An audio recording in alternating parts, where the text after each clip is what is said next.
We have yet another episode being done today for the past podcast. If you're tuning in, I do appreciate it.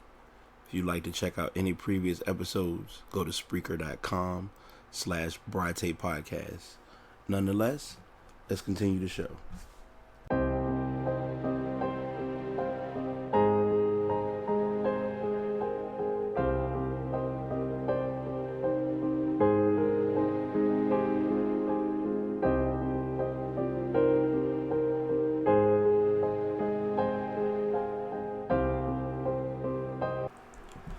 So one of these days, I'm going to get it right where I can make sure that as I'm recording and as I'm preparing everything for the podcast, that it doesn't seem like I just started doing this for the first time.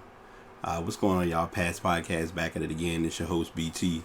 I wanted to be sure that I did come back with another episode.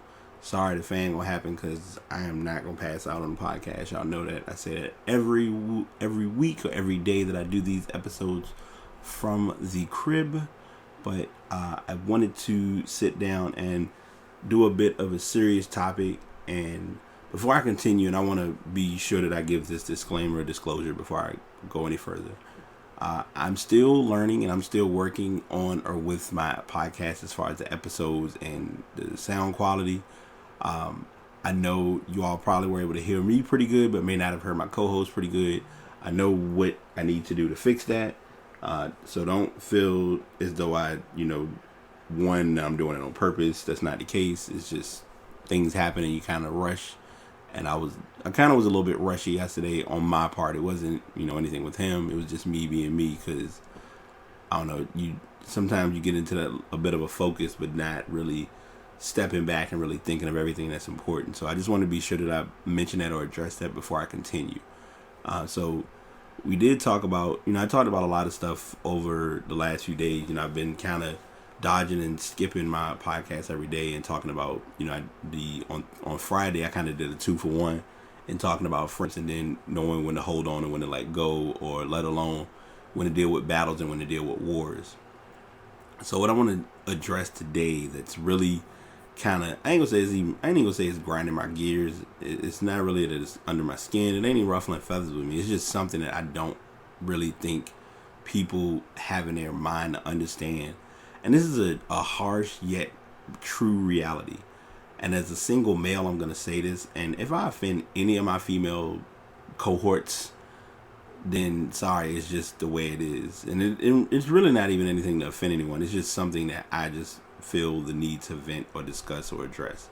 And that is the fact that as a guy, just because I am single or just because I am available to the dating market, I guess you can call it, does not mean that I want to have sex with you or that I'm looking for more than a friendship from you. I feel as though there's this huge misinterpretation or challenge distinction of what a person is or isn't looking for from their significant other, or from their, I ain't gonna say significant other, from people in general. And I'm kind of hitting a wall where I've just kind of burned out in addressing it. But I'm saying it and I'm talking about it today for a reason, because, and like today is that kind of day. And it's just how I'm feeling. So I'm just going to be me, because y'all know how I am. I'm literally learning how to be more honest and be more truthful in what I post, because most times, and I guess it's just how I've grown, I don't have to sit and use, I'm not a person that uses a lot of profanity if I don't have to, or explicit content, but I still put, those explicit content statements. Now, of course, if you're around friends and you just happen to naturally talk, then it's just the reality of the beast. But I want to sit and I really want to say and address the fact that guys can be friends with a female and it doesn't have to be anything more that the male is expecting. There's this huge assumption or this huge theory that a guy is trying to be close to a female because he's trying to have sex or he's trying to get something.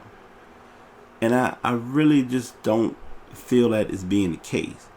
And I did state that I was going to give a story to it, so I will go ahead and jump into the story because that'll kind of tie into why I have my mindset about this. So and I'm like, again, this is true story. This is not something that I'm just kind of throwing out there just to get attention or get likes or anything. It's just it was literally something I observed this morning, and in a matter of seconds it was boom, we ready to go, and this is going to be talked about. But I was checking my email, and I get messages here and there about different things, and someone I had a message from Black Planet. And on Black Planet, it basically, they were kind of giving you recommendations of people that you may want to meet or get to know or might want to talk to. Now, even if I'm looking at people's conversations or looking at their messages, you just kind of read it, might pay attention to it, no big deal. Well, one person left a number. So the number caught my attention. I wasn't really going to utilize the number for any purpose. I was like, let me go to their profile, see what they're talking about. So their profile mainly refers you in so many words to to their Tumblr page. Now, I've seen bios or biographies that people put in their Tumblr page that describe a lot of things, but literally the bio was strictly about a detrimental relationship that she went through. She was with a guy for 3 years, and he was Arabic, and it didn't work out. And I'm adding the Arabic part for a reason, and I'll get to that in a moment. But he was Arabic, she's black, and they, were together. And during their time of the relationship, it just didn't flow well because he was out doing dirt, XYZ. He was, despite them being, while they were together, he was on he had relationship profiles on our famous nasty, well, I'm gonna say nasty sites, but sites such as Tinder. I guess he had a Black Planet page, Adult Finder, things of that sort. Well, anyway, it didn't generate to the best ability for her, so she's now become angered and bitter. And that's understandable. I mean, you've been through something with somebody, and I get that, and I have no problem with that. I think my problem came in when it came to going to her page, and it was like she was giving and this is going to be retro, but it's going to be honest. She was giving somewhat of a MySpace profile where it's like, hey, I'm so-and-so. I done been through this. So because of this, I don't want to deal with this. Even if you're trying to look to get with me because of this, so you want to talk to me for these reasons, I'm not interested. And for safety and security and for cordial reasons, I'm not going to put names and I'm not going to put profiles because I'm just not doing it. It's not even a need because that would just not even be the proper type of exposure. But my point that I'm making, or why I'm addressing it and what made it interesting to me, was she put all these things about why she doesn't want a male friend, why she doesn't feel like guys basically want sex. Basically, that's her theory. She feels as though guys didn't, when they talk to her, they're talking to her to have sex, or they're looking for sex. Number one, that's not always the case. Most times a person is talking to you because they want to talk to somebody and just have a conversation. I truly feel like that mark is being missed, and that elephant needs to be like thrown out of the room like immediately. So there's that factor of it. Then there's the other story of her, stating why she doesn't want to have any male friends.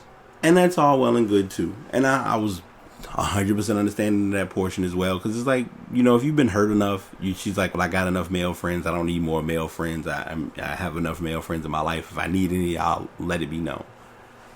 So I was all right with that part too. Then one of the next paragraphs, it might have been the third one after that, I'm not sure, third or fourth one, but it basically was addressing what she was looking for. So then she went into this whole spiel about what I'm interested in and what I want as far as a guy. I was with it, and I'm like, all right, so you just talked about all the reasons why you don't want to deal with any guys, because you're tired of men and you feel like men all want the same thing. But let me then put a profile out there as to what I'm looking for, as to what is going to draw or generate my interest. Was partially with it until the target trend hit me, which again is not me judging, it's just me observing, which was, because of my personal preference, I'm into interracial dating. So she would prefer not to date or be involved with any black guys. So my $1 million question, and the reason that this podcast kicked my brain and really just had me on some, I'm really just going to go away from the curve of what I was initially going to talk about, is why are you on Black Planet and you have a profile and you're looking to have texting conversations from time to time, but you don't want a black male, which is, again, your choice, your preference. I don't have a knock against that. But you wouldn't, what's the purpose of having the Black Planet page? And then it was an odd stint because I think in one of the messages or one of the parts of the bio that she posted, she addressed how he wasn't into black girls really, but he was, with her. Like, it was almost like they were going through the motions of a relationship. And that's one of the worst things to do, is when you're involved with someone and the relationship just seems like it's not even being utilized or being done for the right reasons. Part of me, and I'll be very clear in saying this because I feel like it's just me being me. Part of me wonders, or has wondered for years, well, I ain't gonna say years, but for a couple of months recently, as to how to handle this being single thing. And some days, yeah, it's a little challenging, it's a little tough, and I know for a fact, and I'm the first one to admit it because I come clean with who I am. I'm working on me in ways that a lot of people can kind of get the pieces together and seeing, and there's some ways that some folks wouldn't even know half of what's going on because I don't socially put myself out there to that extent. And it would trigger this story even more, and what made me address it is because I put up a status this morning, and I'm not, I really don't get status hype about certain things, but for whatever reason, this one really, I guess, caught a lot of people's eyes, and it was mainly addressing the fact that hurt people do hurt people. I heard that being said by someone, nearly a year ago. I've heard it stated from time to time. And even one of my friends who commented, I've known her for, over a decade. Okay, anyway, I've known her over a decade, and that was a thing that was an understandable situation to occur. When you're hurt, you react on anger. But there's no knock against acting on anger. It's just the end result of it. And this also ties into someone else I know where it was a miscommunication of a situation occurred, something was addressed, and trying to make it clear to them and saying, hey, you can handle this and talk about this and do this in the proper manner without going about it the way you're doing it.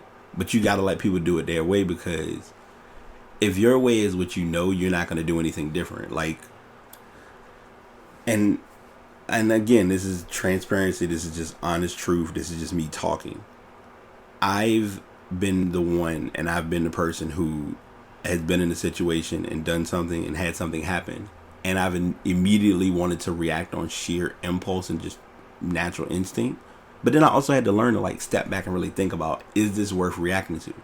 And I may have addressed this in the previous podcast, and if I haven't, hold it to my head, not my heart. But it's moments that people are usually quick to just jump out and act on their immediate emotions instead of really stepping back and looking at the big picture. Because what happens is we ignore the important part of it and realizing whatever it is that we're doing or about to do, is that action that we're taking gonna really get us the result that we're looking for? And I'm stating that, and I'm tying it back to myself. I'm tying it back to the blog that I was, I guess you could say, reading, and just assessing the whole situation. As far as my personal quota or my personal mindset, I don't when I meet people or I'm acquainted with folks, even if it's folks in, everybody who I'm hoping people, if they listen to it, cool. If not, understood. But people that I am friends with on Facebook, or people that I follow on Twitter, most of the times I'm literally talking or having a conversation with you all just to have a conversation. It's not oh, I'm gonna use this as a platform and an opportunity to get to know this person and see what they like to do when they're not on Facebook, and kind of get into their soul, into their spirit. And it's no. Because if you're not doing it and it's not from the right place, it's going to get exposed. And I think as women, some women should kind of get that idea and that understanding implanted in their head early. And I'm not telling a woman how to think, because that's good luck. But I just want it to be made clear that there's not going to always be that moment of a man or a woman doing something where it's like, hey, this is what I'm looking for. I got a hidden agenda. Yes, people have hidden agendas. That's not going to be ignored or denied or disregarded at any point of this podcast. I want to state that and be sure that I clear that air before I go any further. Because for whatever reason, you can't just do something because you're doing it because you care and you want to do it and you made a choice to do it. It's, oh, well, I'm doing it because I'm trying to get X, Y, and Z out of it and see if this person is going to provide X, Y, and Z in the process. Yeah, that's going to work in what lifetime? So, you know, I'm applying it to that personal perspective, but then to that person with the blog who's angered and who's bitter and who's upset and who's in their feelings. And I mean, you have your right to be in your feelings. If you invested 3 years in someone and the end result was nothing but hurt and anger and bitterness and frustration, you have a right to have that feeling, but to carry it towards someone who just is a John Doe that isn't even anywhere near close to that person, it's not fair to them. And granted, I'm saying this and I'm not saying it like, oh man, I was trying to talk to her and see what was good and see what's cracking. No. Because after I really stepped back and looked at it, I was like, this person has unique qualities that are interesting, but there's a lot of internal frustration that's not being released. And I'm using this, I'm going to use this platform and I'm going to use this podcast to really say this to people. And I hope my, like, folks who have been tracking and keeping an eye on the podcast listen to what I'm about to say. If you listen to this on YouTube and be upset because the second part of it might chop up and do something crazy. I've seen that with some of my longer podcasts, but I'll work on that on my own time. But I want to say this to people who really need to understand this. Being hurt does not mean you have to take your anger towards someone else, number one. But number two, and most importantly, everyone, whether they claim it or don't acknowledge it or may act like it doesn't exist, has something that gives them passion, desire, and drive beyond their job. Your job is usually going to provide that because it's an income and that's the way to pay the bills. I got all of that. That's cool. That's great. That's excellent. However, when that clock is punched and that shift is over and you need something to clear your head or to, you know, alleviate the stress, what do you have? And how are you going about what that specific thing is that you have? Anyone that knows me at one point, and I can say it now because I'm glad it's kind of worked for me. At one point, my blog was everything. Like, you couldn't, if you really want to understand how I think or where my mind goes sometimes, go back and read some of my older blogs, like in 2009, in 2012, back when I had my apartment and I was going through a lot of stuff. Some short stories, like those, blogging at one time was everything to me. Like it, and it still is now. I love writing. I just don't write as often as I used to. Not using it as an excuse, not using it as a knock, but now I've gone to podcasting, and podcasting for me is a much different platform where I can be verbal, but I can be non-subliminal, but still get my message across without stepping on anybody's toes, because I don't have any reason to do that. But what I'm sharing with you and why I'm saying this is because you have to have that thing or that moment of something that kind of gives you a slight dosage of sanity. One of my friends, and I've been on her case about it for a minute, and this coming weekend it's gonna happen one way or the other. If I gotta be pop aggressive, don't care, I want them to get back to painting. And I feel like painting has been their outlet. My twin, for whatever reason, I'm excited because it's been like the accountability factor has worked for both of us, but she's wanting to look at doing blogs like once a week. I think that's a good idea because she gets some stories. Like I'm telling y'all, UNIQUEMOI04 WordPress.com. I'm sorry if you heard that pop. That was aggressive. But check out her blog. I'm gonna put it in the description because when I say she going some stories, like her short stories are, she's doing it. It's a new process because you're doing like getting a blog out every day, and I've been helping her with that, and she's been getting on me with throwing some stories. But this, like, that's her passion. Like she's a blogger. She, her grind is the nurse flow, but outside of nursing, she can blog. I don't take away from it. My 12 mate, I called Tashara, my 12 mate. I know I'm naming folks, and I'm sorry if I'm, may not want your name out there, but she has written, I think if she hasn't published already, she has a second book that she's working on if it hasn't been published. But I've been like the accountability partner for her writing. Like she writes, and it's fun because when you see other people write, you realize they're writing from a different perspective. I've been sitting and I was actually doing this on the way home. I came up with an idea that I think may work, and I'm going to try it on my next weekly podcast. I'm going to talk to my co-host about it and see how he feels. And I think it'll be something fun, but it'll be kind of cool because I like what I'm doing. I've kind of kept it, and it's like, oh, it's cool. I'm feeling it, but I'm ready to change things up a little bit for the better. So I'm telling you all that, and I'm stating everything to say, if there's something you like doing and there's something you have a passion for, do it. And I was told this, and I always plug Ashley Taylor's podcast. Like she's said it on numerous podcasts, and I think it's been kind of giving me, it's kind of little light under my behind and under my routine to kind of be like, all right, let me just start working on stuff.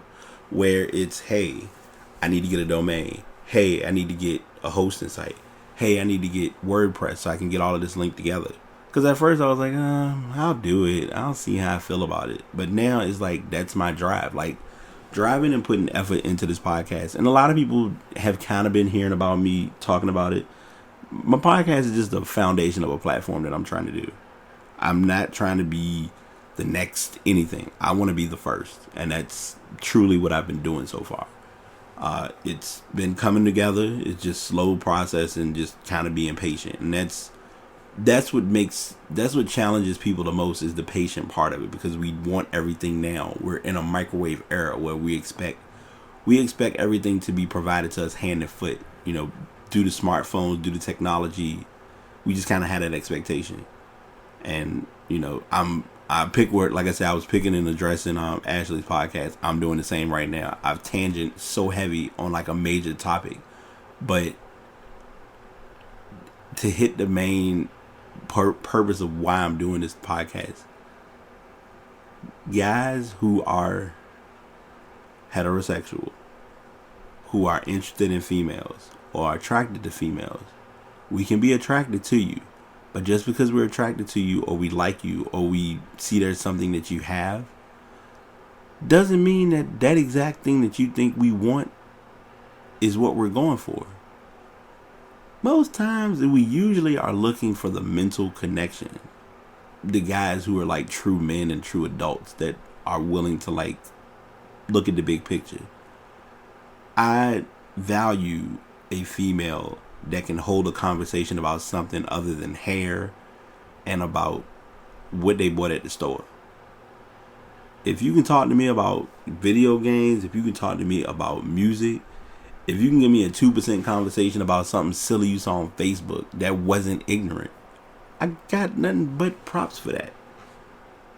But when it doesn't seem like it's an intriguing conversation, like even folks that, I'm saying this because I'm being real for a moment. Even if you are on your spiritual or your religious flow as to your beliefs and addressing that with me on a one-to-one basis, I got nothing but props for that. Because a lot of people don't like to talk about that. I don't talk about my personal beliefs only because it's a little different, and it's not that it doesn't exist. It's just things have changed over time for me. And that's kind of why I've been how I've been the past few years. But that's just me. So I'm going to wrap it up here. I know I have my intro and my outro to throw in, but I wanted to at least address and let the ladies know. Ladies, y'all are beautiful. Y'all are queens. Black, white, Indian, Spanish, Mexican, whatever. I'm not concerned.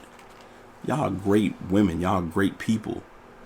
But I value as great people, not as great bodies and great poopalali.